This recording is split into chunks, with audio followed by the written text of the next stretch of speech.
Welcome again to the SundayGorilla Men's Bible Study. I'm Brother Thomas Lee Harris III, and we're continuing in our verse-by-verse study in the book of 1 Samuel.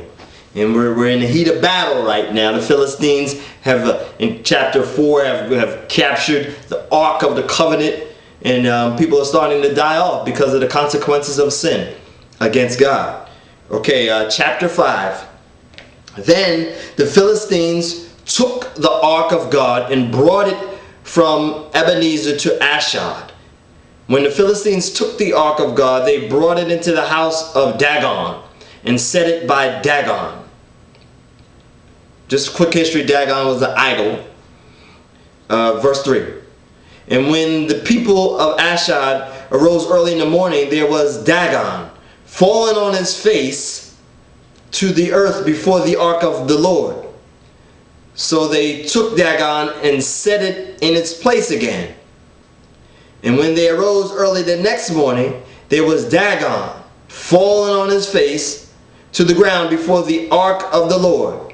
And the head of Dagon and both the palms of his hands were broken off on the threshold. Only Dagon's torso was left on it.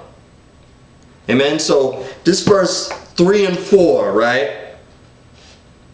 And what we're seeing, remember, the Ark of the Covenant has the covenant, the tabernacles, the 10 commandments were written on it, and they were carried on like a platform, and it was in probably a gold ark, but it had the power of God in it.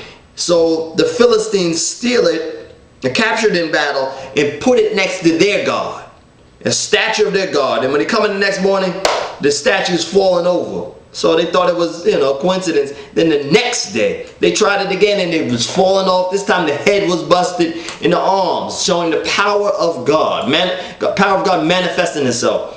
Amen. Verse 5. Therefore the priest of Dagon, nor any of who come into Dagon's house, tread on the threshold of Dagon in Ashdod to this day.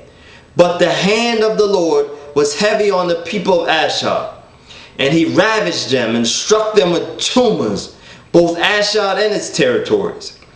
And when the men of Ashdod saw how it was, they said, the ark of the God of Israel must not remain with us, for his hand is harsh toward us, and Dagon our God. Verse 8. Therefore they sent and gathered to themselves all the lords of the Philistines and said, what shall we do with the ark of the God of Israel? And they answered, let the ark of the God of Israel be carried away to Gath. So they carried the ark of the God of Israel away. Verse 9. So it was, after they had carried it away, that the hand of the Lord was against the city with a very great destruction. And he struck the men of the city, both small and great, and tumors broke out on them. Verse 10. Therefore they sent the ark of God to Ekron. So it was, as the ark of God came to Ekron, that the Ekronites cried out, saying, they have brought the ark of God of Israel to us, to kill us and our people. So they sent and gathered together all the lords of Philistine and said, send away the ark of the God of Israel. Let it go back to its own place, so that it does not kill us and our people. For there was a deadly destruction throughout all the city. Throughout all the city, the hand of God was very heavy there. And the men who did not die were stricken with tumors.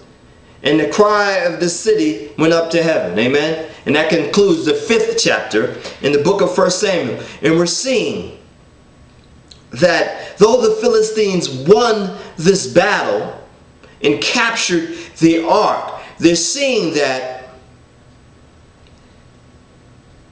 they cannot maintain the power of God. They cannot hold on to the glory of God. And everywhere they try to take it, it slays people. Right? So the battle that they thought was a victory is turning out to be quite a burden to them. Amen? And that concludes the 5th chapter in the book of 1 Samuel. See you in the next chapter. Amen.